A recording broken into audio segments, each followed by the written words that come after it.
if we can take away anything from that, it's that, maybe sometimes your first idea isn't your best idea, Like, maybe, like, it's the summary of this episode.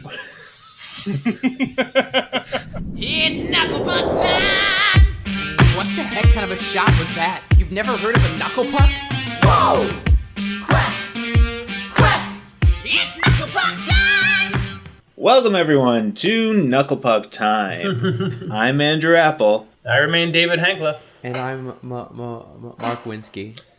This week, Game Changers, Episode 8.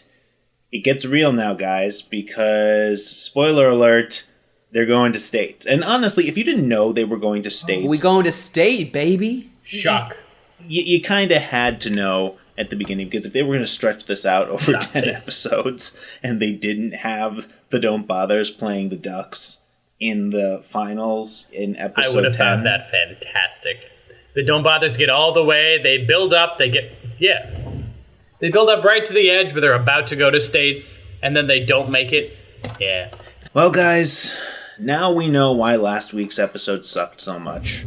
Because they spent the entire budget on CGI for this episode. Let's talk about this cafe scene in Game Changers. Because when Nick gets that hot cocoa, listen, we find out so much about Nick. Which is delightful considering Nick is our favorite character. I think we're all in agreement there. He's delightful. And we've actually learned quite a bit about Nick over the course of this season because he's so delightful that they keep giving him time in every episode. He is arguably the center figure of this episode. It's kind of Alex, it's kind of Evan, but Nick is kind of the only person who's blending into worlds. He's delightful. I'm not sure if he's the A story or the B story. I couldn't decide. No, he is the B story. It also could be Logan, too, because Logan was also a big part of this episode. What was nice about the B story in this particular episode, since we're already in this, is that after last week, I was afraid we had just completely gone off the deep end, and it was going to just sort of slide downhill in the worst possible way. But what ended up happening was we ended up getting a payoff. We randomly saw Logan making pancakes throughout this entire series, and we had no idea why he was making pancakes. And lo and behold, we find out that they had a plan all along to directly tie this to hockey, and that was amazing. That is really good television writing that harkens back to the first season of Arrested Development, which is one of the best Easter egg bits that I have seen on any TV show. Which bit are you referring to? Because Arrested Development, the whole show is just bringing up long jokes again and again and again in different contexts. In the first season where they're always like, why does Saddam Hussein's pad look so familiar? Why does his home look so familiar? And then you find out it's because... Because it's the same home as theirs, a little light treason. There's a good chance I may have committed some light treason. Yeah, exactly. Yep. So there's Don't that. get us on that tangent, because we could talk about Arrested Development for literally another 10 podcast episodes, which we might do, because why not? Which we might. Yes. Yeah, if our whole goal with this new tent that we're creating is to delve into nostalgia and how things age and mature, Arrested Development in the Bush years, early 2000s, truly spectacular. Season 4, when they brought it back in that weird, semi-modern tech Rashomon way, weird. I haven't seen Season 5 because I didn't enjoy Season 4, and that was a hard crash. Did you watch the re-edited Season 4 out of curiosity?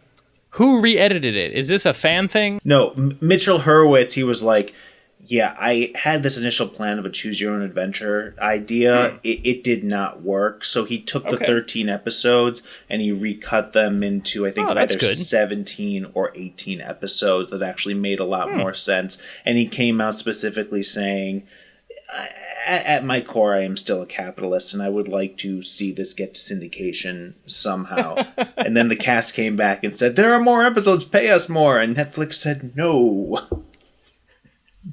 Wait, so I'm sorry, did you just take 2 minutes of our recording time to tell me that there is a better version of season 4 that exists and I can't see it?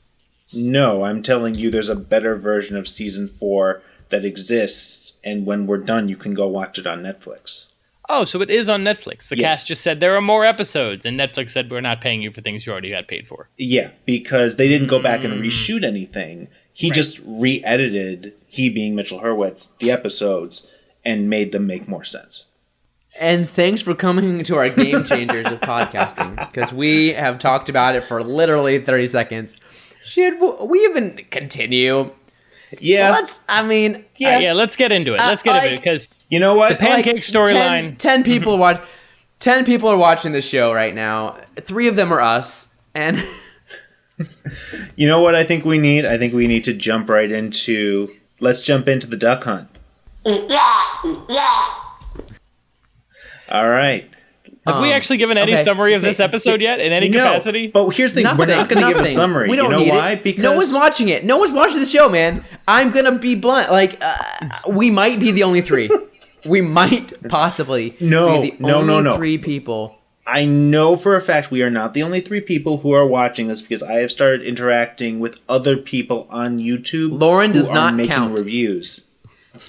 Trust me when I say Lauren's the last person who's going to be reviewing anything on YouTube. I love that woman, but that's just not her bag. I have, however, been talking with people who are talking about this on YouTube, of which there are 5s and 5s of us. Dozens! And I have to give it up to one of them, who goes by the name Film Freeway 43, because he has coined a term for Alex that I will be stealing for the rest of the series, and that is referring to her as Bombay. Bombay. Yes. Bombay. That's good. That's good. Which, by the way, does tie into my favorite, totally unexpected thing from this episode. Mm-hmm. And again, as anyone who's tuning in now, considering we've now done, this is our 11th episode, so if you're expecting no spoilers, go away. But then come back in like 30 seconds, because we like that you're listening. But the fact that the episode ended with Evan saying, "You're right, I have to fire my mom," didn't see that coming. Didn't. In all of the Mighty Ducks movies, in everything, it's always, well, we have to change this person. We have to make them see the error of their ways. We have to help them grow. We have to do all these things. In this case, just like, nah, Mom, you're fired. Like, love it. Canner. Absolutely love it. Canner. Just great. Bombay, Gone Bay. cut. Bombay is Gone Yep. Bay. Bombay goes Captain Blood, and then she's Gone Bay. Yeah. Was she Captain Blood, though? Oh, yes, absolutely. I mean, like, they didn't show her being as Pat Riley, slick back, ruthless as Bombay was. But, I mean, she had this weird kind of tangential Captain Blood where she kept saying, you know, what would Coach T do? He would do this. And then she'd do the thing. And it's like, what you're doing is just the exact thing that Coach T would do. It's just a weird gaslighting, slightly distanced version where it's just like, I'm not an angry coach. I'm a fun coach, which is why I'm going to point out to you that if I wasn't a fun coach, I would trash this locker room in exactly this way. Oddly passive-aggressive. Oh, extremely, extremely passive-aggressive. Which is why I respected that the response to that was non-passive aggression. It was, yeah, we got to fire her. Okay. My only duck hunt was because we were talking about duck hunts, or no? Yes, we are talking about duck hunts. Great. My one is what David brought up last week about Duckworth, and now I see it every time. Okay, but help me out, because David, you would probably remember this. Duckworth Law Firm was originally like 3 names because, as we know, most LLPs, limited liability partnerships, have the name of all of the different partners in it, or at the very least the founding partners. So it was like Duckworth, Stern, and Holmes or something like that, and now it's just the Duckworth Law Firm. So what happened to the other guys? Or did Duckworth break off and start his own firm after he was, I don't know, ceremoniously destroyed for firing Gordon Bombay, who was the Minnesota Miracle Man. I don't know these things. I can't imagine any person being destroyed and removed from a law firm and then going on to create a law firm with the exact same branding name that then gets bigger. That doesn't really happen. You have to change your branding up. You have to do some different things. Yeah, because in the first one, it was Ducksworth, Saber, and Gross. Okay. Well, I assume that Saber and Gross died. With Jan and Hans. Exactly. They're all off visiting Mama. Where's Duckworth's ice touch? Touch of the ice, huh? Where was I would his... assume that guy He sponsored the damn team. He sponsored the damn team and didn't get a plaque? Nothing? I mean, he got a jersey. But now the sponsor is Hendrix. Mm-hmm. Yeah. You don't have carryover sponsorships. That doesn't exist. You get your season, and then they were done. So he got his original Ducks jersey. You're right. Which I imagine is probably still framed in the office somewhere as a moment of this is the importance of the Ducksworth name. This institution here in Minnesota, we began that. That rich people way of claiming things. But yeah, I could see Ducksworth as being the kind of guy who would also have a son who was a lawyer, who in all likelihood wouldn't want to stick around to compete with his father, so would go off somewhere else. But as he got older, would be like, son, someone needs to take over the law firm. So his son would just come back in and be the new Ducksworth. In which case, Saber and Gross just die. Their names leave the mantle, which happens all the time with law firms. And maybe Alex gets on sometime. Who knows? This is assuming that we get a season 2, which is not at all certain at this point. Like, by this point, after The Mandalorian had this many episodes, it had already been picked up for season 2, I think even season 3 at that point. So it's not looking great. Which is hard, because I do find this series to be enjoyable. Like, I recognize exactly what it is. It's like a healthy dose of nostalgia. It's not too, like, powered by high fructose corn syrup. There's enough meat there that they have created an actual TV show that's more than just, hey, remember this? Remember this? And I'm glad they're doing it. I hope it gets a second season. I hope that we get to continue talking about it. But I also know it's, at best, 50-50. It's like, Give Nick a spinoff. Give Nick a spinoff. Disney. Give that kid any contract he wants. Mighty Ducks. I'm putting it out there. Watch out for this kid. Yeah, watch out. What's his name? We know him as Nick, but what's Nick. His name is Nick. He'll always be Nick, and that's it. Always in our hearts. He'll win multiple Oscars, and we'll go, "Oh, Nick." I think he's gonna last. If he would like to keep acting, that is, he's gonna get calls. He's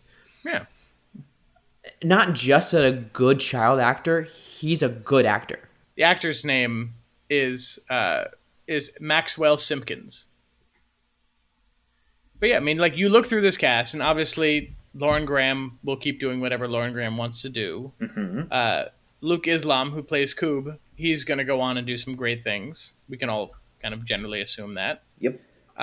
Brady Noon, who plays Evan Morrow, he's already done a bunch of stuff, and I expect will keep doing things. If he chooses to continue to be a child actor, which he seems pretty committed to. Beyond that, I would like to see Bella Higginbotham, who plays Lauren. I'd like to see her do something. I could see Kiefer O'Reilly, who plays Logan, do something. Maybe to John Watts. I don't know.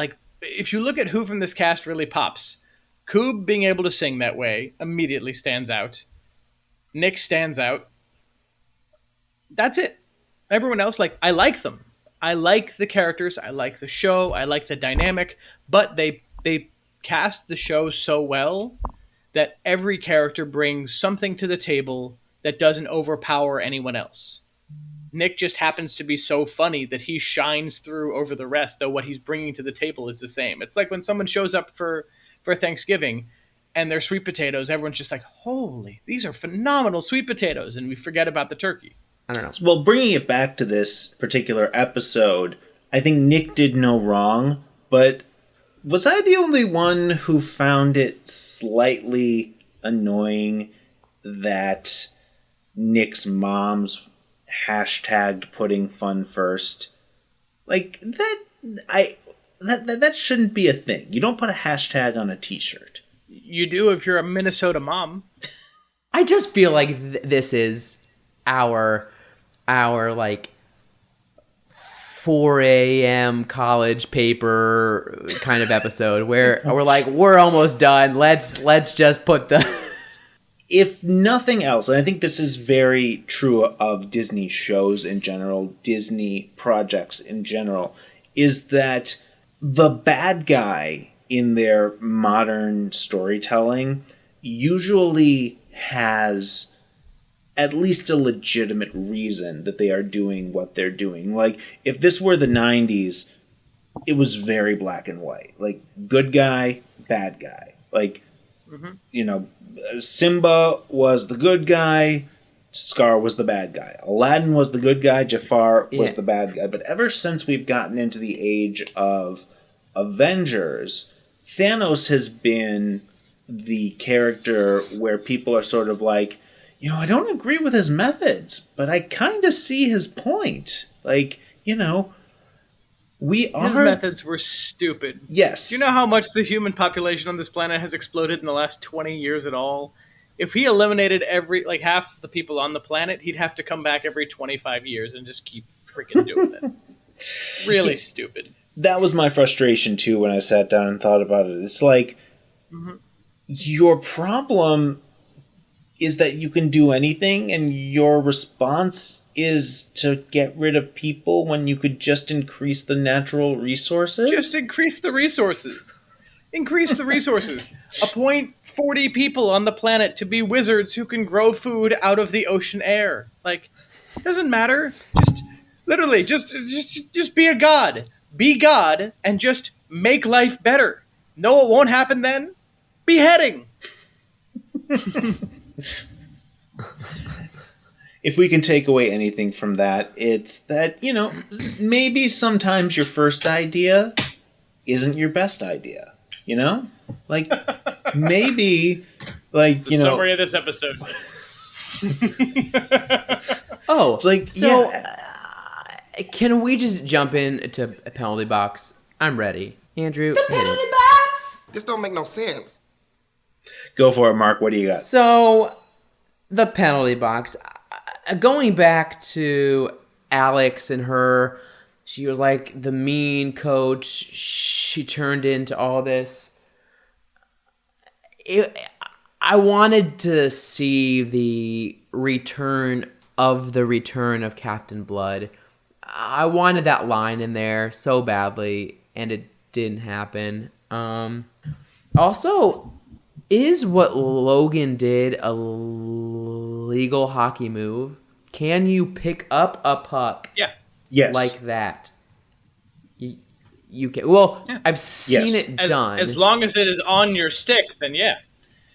The rules specifically state that as long as it is on the ice or on your stick, you are fine. The only thing that you are allowed to do other than that is if the puck ends up in the air, you can legally swat it down back towards the ice with your glove.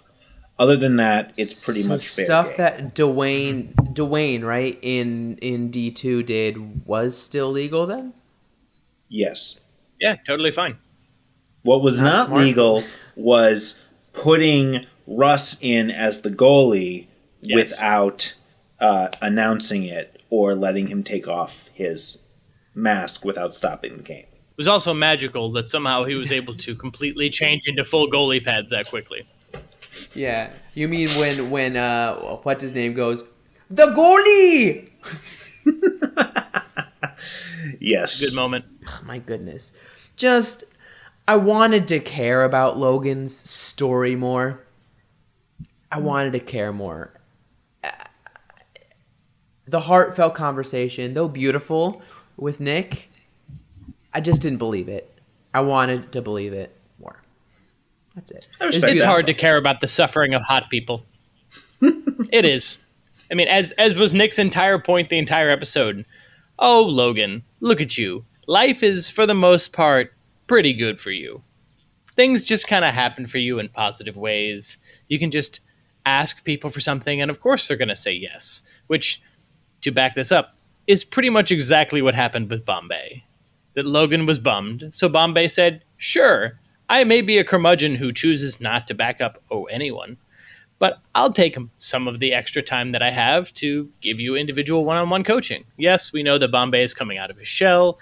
He is becoming classic Bombay at increased speeds again, but that was above and beyond. And for an episode where the B story is based around insecurities between two kids, where one feels like he finally has a win, and the other one, who gets wins in every capacity, doesn't. For the one who gets wins in every capacity except the space where it matters, except outside his family, which we find out later, which is awkward. But in visible external life, where everything just comes easily to him, that fact is reaffirmed by the fact that a slight mope in the locker room immediately, a man who, according to his Wikipedia page, is a Hall of Fame hockey coach, just decides to give him some extra one-on-one attention. It's hard to feel bad for hot people. and nobody else gets that attention, right. Except nobody else. Yeah. No one. Well, you'd think, hey, Coob, I just threatened your life in the previous episode by giving you almost a heart attack about breaking ice. Maybe I should spend some time teaching you how to do, techniques instead of just having faster feet. No. You'd think. Or, hey, Maya, Lauren, both of you seem surprisingly tough. Maybe I could teach you how to hit people in ways that would maximize your body mass and how it, impacts with other people. I mean, you go on the list, and every one of them has a superpower. Maybe he will. We only got 2 episodes left. And they're already going to states. I mean, I guess he is about to become their coach. I mean, that's the implication, right? Yeah. Yep. If I could take a moment to have sort of an anti-penalty box moment, as frustrating as last week's episode was, I did enjoy all the slow-mo footage this week, all the CGI footage of the game montages. I thought that was actually really well done, including all the hits that were done in slow motion. But I feel like just in general, this episode completely bamboozled us, because I don't know about you, but for me, when Nick pulled the fast one on Coach Bombay and Trixie! and pull a sneaky on me. And we get Logan on the ice, and the play works, and they win. It's like, oh, yay, we're so happy. And, boo Bombay for, trying to do what she did. But then you take a step back, and we are literally falling into the same trap we've fallen into previously, because we are cheering the Ducks for relying on the trick play with the admittedly least talented member of the team, where the coach, who everyone is supposed to be listening to, is making the logical choice, having the Fulton Reed character do a slap shot. Like, that is the logical choice. And yet here we are being like, boo, Bombay, boo. How do they keep doing this to us? But why is she looking at his phone during the last minute of the game? She's a bad coach. Like Bombay is not a good coach. So when things happen, because Bombay doesn't actually pay attention, we don't feel bad for Bombay, because Bombay might actually be a hindrance. Just as Bombay was, frankly. The reason why I felt nothing but kind of satisfaction in that moment of Alex being extremely upset was the whole thread of this episode was that Alex was like, oh yeah, we're putting fun first. Well, putting fun first is letting every player on your team play and letting the kid who has been working really hard to maybe do something try. And yeah, that means you might lose. That's part of the point. So her going, no, we can't let everyone play. We have to just do this, blah, blah, blah. Yeah, this is the eventual payoff of if you're saying that the team motto is putting fun first and you stop putting fun first, there will be mutiny. Captain Blood dies. It's part of the plot. Pat Riley Mom Bay, whatever, right? Again, I didn't care. I didn't care that she was pissed. I'm unbothered by hypocrites being embarrassed. That's the thing. Like when Bombay became Captain Blood, he was openly Captain Blood, and that was what Hendricks wanted him to be. They wanted him to be more professional. They wanted him to straighten up and be more ruthless because the team had to win, because if the team didn't win, then he lost his job. So Bombay's transition to Captain Blood, though unacceptable in the lexicon of the Ducks are here to have fun and they're much happier people when they're happy. Like, we're all happier people watching and they're better players when they are happy. Here, the whole mantra of the team was always, we don't really care if we win. It'd be fun to win, but what we're here to do is to play hockey with no consequences. That's the whole framework. So for her to abandon that is pure hypocrisy. It is her deep insecurities coming forward of, oh my God, I got a win over Stephanie, and then I got another win over Stephanie in the law firm scene in this episode. So suddenly, this person who's been kind of kicking me and keeping me down forever, who's continuously talking down to me, suddenly this person's intimidated by me. So you know what? I'm going to run with this incredible ego feeling, and I'm going to do whatever it takes to just keep feeding it like an old-timey train, just shoveling coal into that furnace. And I don't care when that person loses. I don't care. If your whole reason for doing everything you do is ego over another person, I want to see you get punched in the face. I do. Because you're becoming the jerk. Yep. So that's why I really liked the ending, where it's not, I'll talk to my mom. It's, gotta fire my mom. Just like, cold, to the point. Nope. We already tried doing the conversation. She's not coming back. She's off the reservation. Time to burn this bridge and move on. That I liked.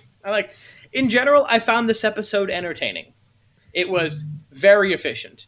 The fact that we, over the previous 7 episodes, got through like 4 games, maybe 5, and in this one episode we burned through 7. Like, that's pure efficiency. Every character had at least a brief moment that was entertaining. I liked the whole C story about the socks because that's funny. I thought Koob putting a sock that he'd been wearing every game for, I guess, 9 games straight, him putting that in his goalie mask so it was sitting on top of his head, was one of the grosser things I've seen in a Disney movie, and I liked it. Mm-hmm. I don't know. This episode had a lot of things that I generally enjoyed. It was an efficient episode. And I think without that dropping line at the end, I would have been much less satisfied in the aftermath, because it was clean, it was forward, it was right to the point, and the whole point of this episode was the B story. It was that no matter what happens, even if we lose everything, we're all playing this to look out for each other because we're all misfits who are all on some level broken and lonely. So Nick intentionally risking their season to give Logan a shot to be happy, that's the point. So of course we're going to cheer for them and not for Alex. And of course we're going to feel happy when when Evan says, I got to fire my mom. Like, she's lost the plot. She went Mompton blood. Except worse, because she's a hypocrite about it. I wanted to see it called out directly. I wanted to see Bombay at some point just look at her and go, you know I've done this, right? She's like, what, be a coach? He goes, Yeah. "No, I've been there. It didn't work out. Yeah. I literally, like, I've been there, and if not for a teacher who just happened to be there the day of the game, my team would have been kicked out of the junior Goodwill games. Here, have a duck whistle. Like, you had the setup. The duck whistle has to be there somewhere. We joked about it in the last episode. He still has it. He spent all day wandering Los Angeles to find it. He's got it somewhere. There's no way he lets that go. It's probably bronzed on his wall, which would be really funny if he handed her a plaque. Like, I've been saving this for 25 years to remind me that it's important to stay humble. I don't think it actually works anymore because I had it bronzed. There's a lot of possible setup there, which also helps save her going forward. If anything, actually, I wonder if the declaration that I have to fire my mom is some implication that she might be leaving the show or toning it back to becoming a secondary character. I don't know. So I agree with David wholeheartedly that this episode was it was good. I felt very clean afterwards. I'm like, great. Compared to last week where it was a dumpster fire. And that's putting it lightly. This week felt good.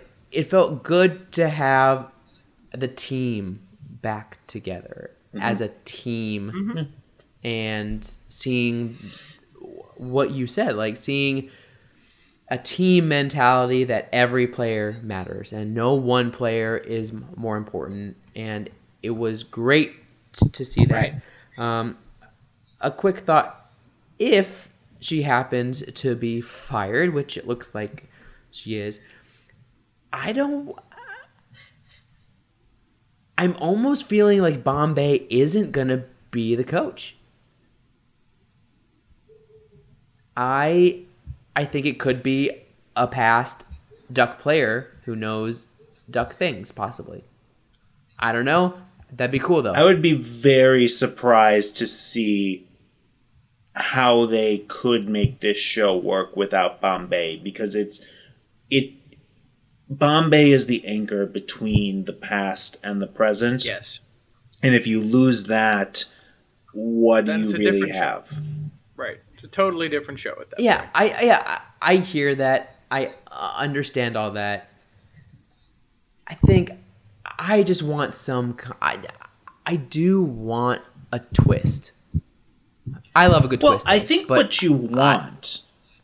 a twist! What it sounds like you actually want, Mark, and I can at least see where you're coming from, even if I don't necessarily agree, is I think that you want this cast to have something stronger to work with, because everyone in this cast is fantastic. This young cast that we have, they are really talented actors. They are very good as an ensemble, but the problem that we're running into is that they are anchored by something that started 30 years ago. And on one hand, the only reason we're paying attention is because of what happened 30 years ago.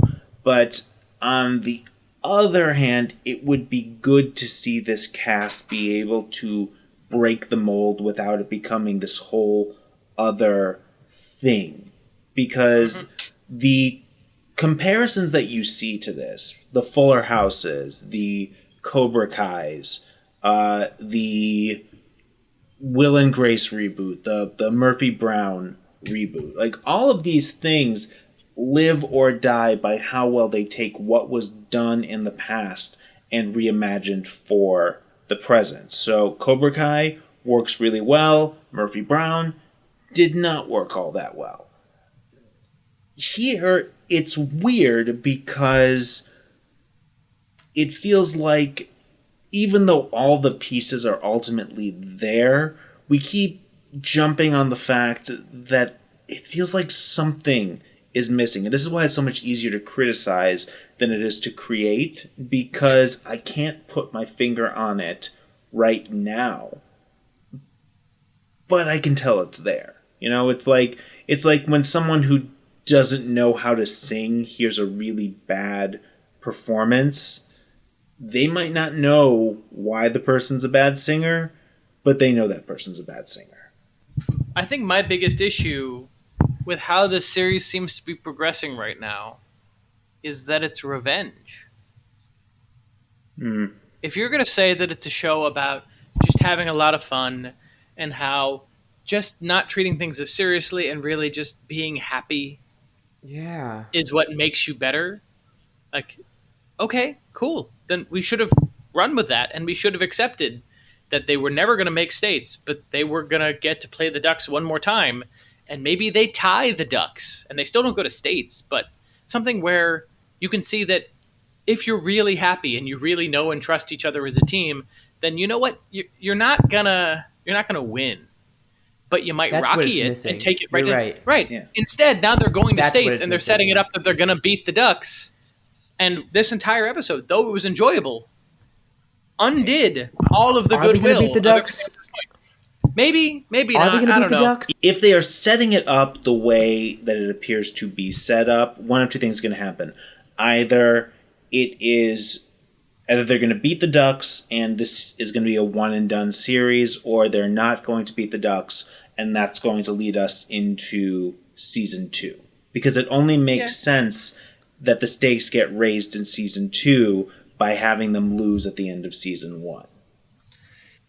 And that, again, like, that's logical filmmaking. David's right. Like, wanting to beat this team takes away from the entire message of art. Like, they are artists in hockey form, where they're playing. They're soul skaters, like Team Pup and Suds, right? And now it's they've now become a real team with real talent. Yeah, and which it's kind of a mess. Just makes them a mediocre team. Like, without that heart, they're just kind of like another team, and I don't care. Right. I mean, if this was hey, we don't like the way you treat the Ducks, so we're going to create our own team. And then in this episode, they coach them like the Ducks for at least 7 weeks, if not 8, because there's 7 games that we see. So the whole logic of, no, we're just doing this to have fun, and by having fun, people will get better because they'll learn to love the game and trust and love each other, and then you get to play and be creative and magical things can happen. Instead, we started that way, and then we created the Ducks in terms of the modern team, not the, hey, we're having fun and improvising and doing lots of cool, goofy chaos kind of situations.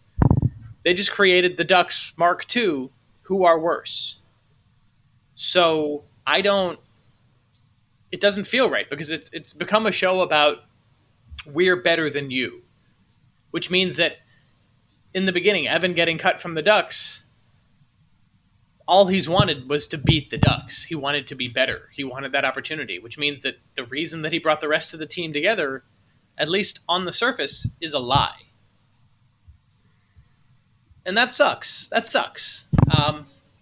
I liked this episode when I first watched it, but the more I'm talking about it, the more I feel like it has actually undermined almost everything that we've cared about this season.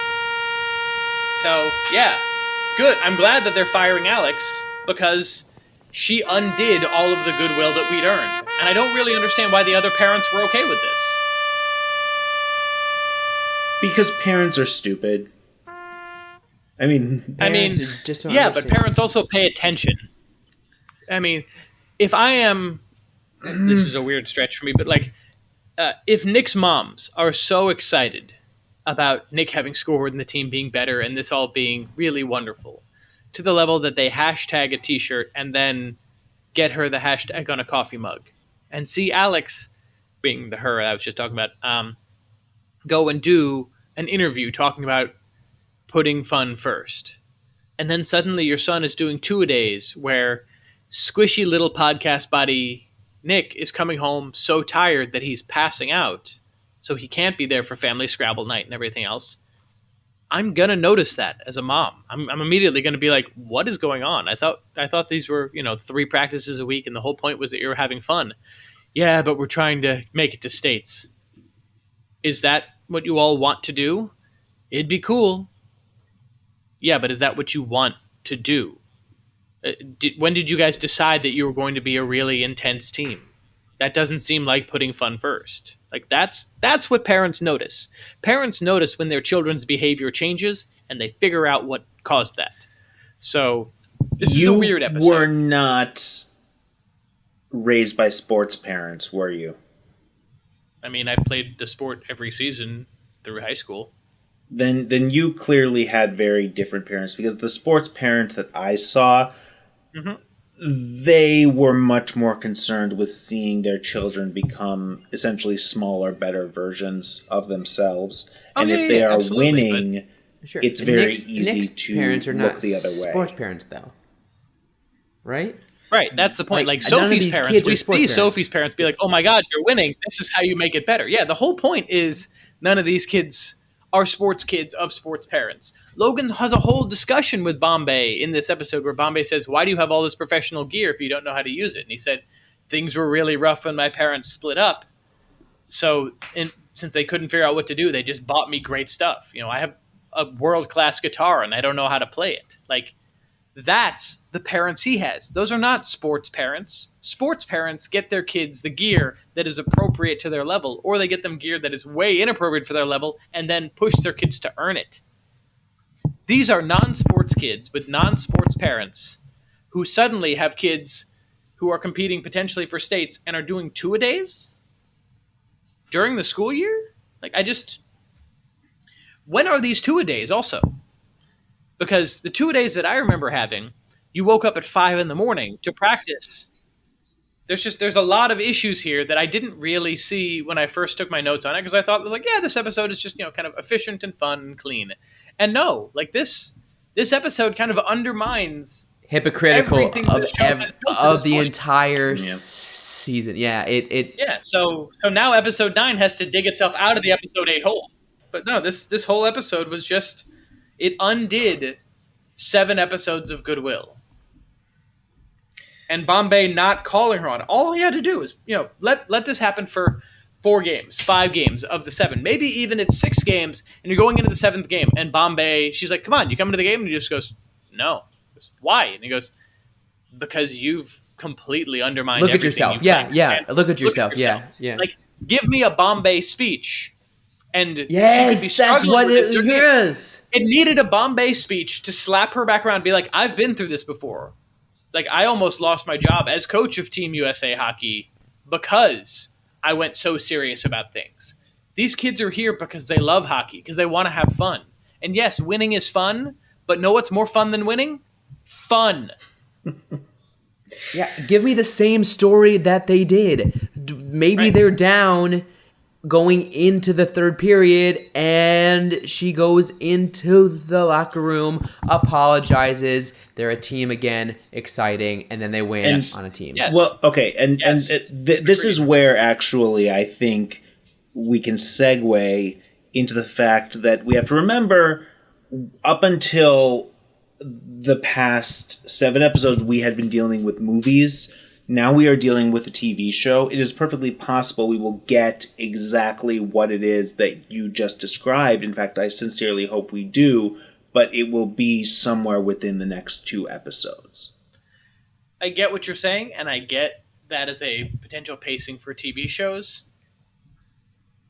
Having had this discussion, and I don't really quit on anything, especially when I'm close to the end, my currently existing level of indignation with how completely this episode undermined everything else, if I was not already committed to watching this whole season, I would hesitate to watch the next episode, because this episode so thoroughly undermined everything that came before it.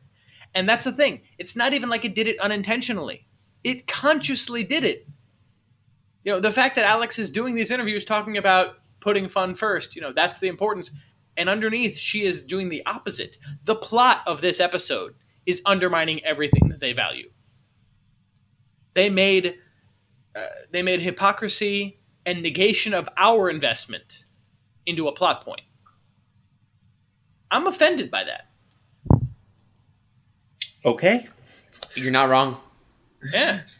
And again, I don't think, maybe people wouldn't normally process that. When I watched the episode and took my notes, I thought, this was a better episode than last week. But something just kept itching. And it took talking to you guys for me to realize, oh, what itched was that it was broken. So I get your argument, Andrew. Yeah. I don't care. Okay. I don't care. They negated why we care. And that's a problem. Then I guess that's the place to leave it, albeit on a sad note. So I hope that you are right, Andrew, and the next episode they redeem themselves. That they bring it back in some way where we get to see a real Bombay-style speech, where we get to see Alex apologize to the team, where we get to see them really coalesce as a strong team. I hope that you are right and we have those redemptions. But this was a pretty big... This was a violation of trust, actually. You can have screw-ups. Nick went and did a practice with the Ducks and had to earn the faith back, and that's fine. Characters are flawed. When a character not only makes a mistake, but continues to make the mistake and then increase the level of mistake for 7 weeks, and we just burn through it, that's not making a mistake. That is failing.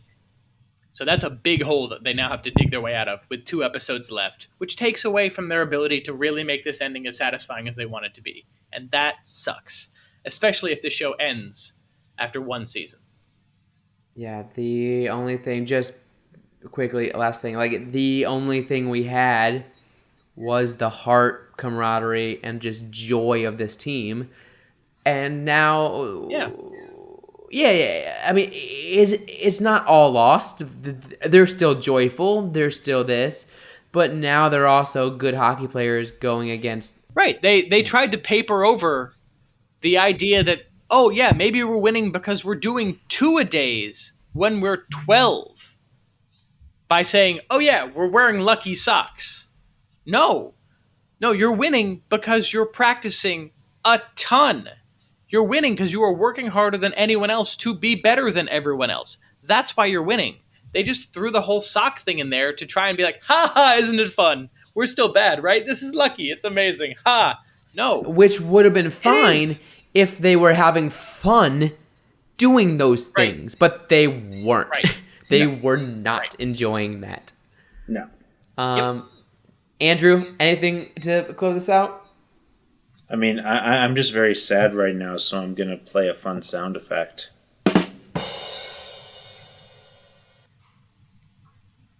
I was expecting a different sound effect. I don't know what I was expecting, but that was not the one I was expecting. How about this? What else you got on there? Yeah. Aww. That's the winner. That made me feel a little better. And with that, he's Andrew Apple. I'm Andrew Apple. I'm David Hankla. And I'm I'm Mark Winsky. Bye. We'll see you next time.